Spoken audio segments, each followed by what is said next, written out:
This video is to go over the reconciliation portion of the budget and bills spreadsheet. That's where we verify transactions against a bank statement and balance the account, otherwise known as balancing your checkbook. So over here I have a sample statement, what a typical statement might look like, and let's go through and validate this. So the first step is usually to go through and verify transactions, and this is basically pulling everything in from the bill log and checking it off against the bank statement, and that's what we would typically do. For this example, I want to start with the balance account just so you can see what it looks like when it's out of balance first. You'll notice there's no transactions here. This is what it looks like when you have a brand new spreadsheet. There's no transactions that have been pulled in yet.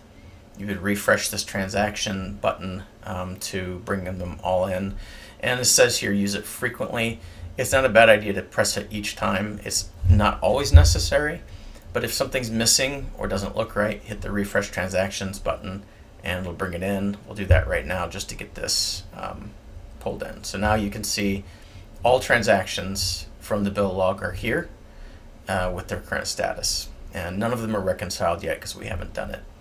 But let's start over here at the balance accounts section. And it says here to enter your bank statement information to get started. So that's what we'll do. Bank statement over here starts on the 1st, and that plugs in dates for you to select here. So this is the November 25 period. It will fill in the dates for you here. The previous balance, or the beginning balance, was $18.50. There were 3 deposits. There were 13 withdrawals. Oops, missed a number. The deposits were $5,500, and the withdrawals were $33.64.50, and the ending balance was $39.85.50. So once you've completed that, this is going to list all the checks during that period. There are none for now. All the transactions associated with that period, pulled in from the bill log, and an analysis here. And right here it tells you it looks like some transactions may be off or missing, and it's suggesting you go find them. So this analysis here tells you clearly it's unbalanced. It also says that here's what shows in the log. There's 3 deposits, 12 withdrawals with these amounts. Compared to the bank statement, the deposits match, the number of deposits match, the total matches, but there's 1 too few withdrawals in your bill log, and there's $49.50 too little. So that tells you we've got to figure out what's going on. And had we started with verified transactions, we probably would have found that already. I just wanted to show you what it looked like when it didn't match. So let's go ahead and balance this. And let's go through our bank statement compared to our transaction log here. We have a $1,200 rent. We have a payment for $2,500. Our Honda $400 payment.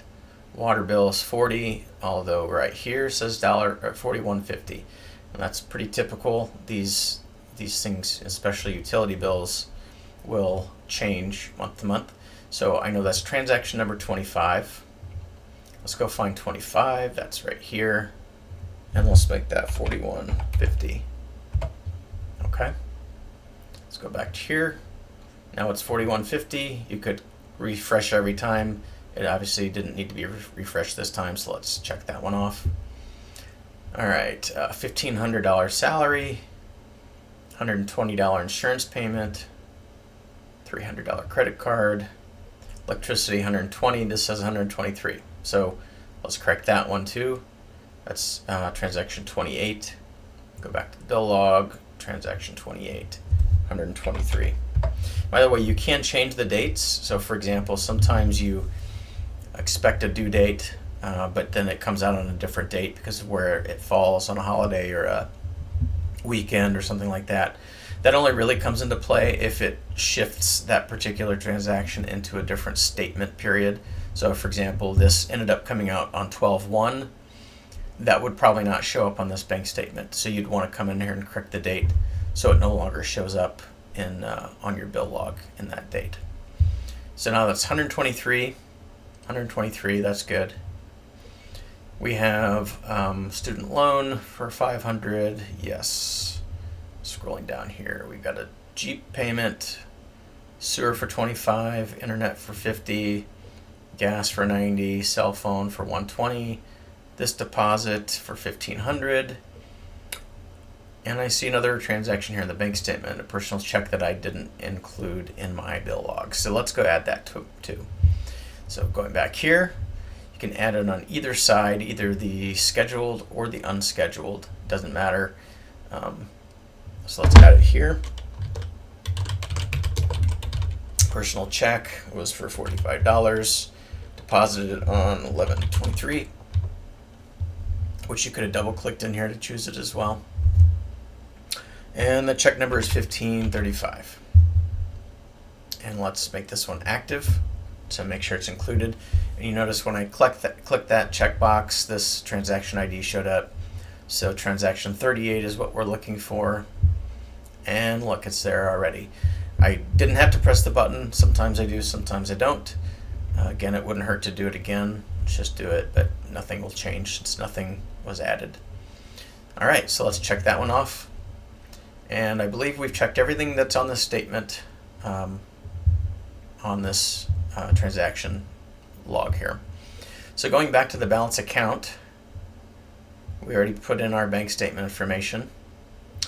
And you can see everything matches now, and it says balanced. And up here it says you're balanced. Update the status of your reconciliation record to balance, and you're done. And that's pretty much it. So we'll go over here, and for the statement date range, say reconciled. We'll choose today, and if you wanted to put a note about that, you can. It's not necessary, but sometimes, you know, I've used it in the case where I had to add a transaction that didn't exist from the past to sort of get things balanced in the first place. So just a place where you can add a note. And I believe that concludes, I should say here, this check number shows up now that we've added it. There are times where checks don't clear because someone didn't cash it.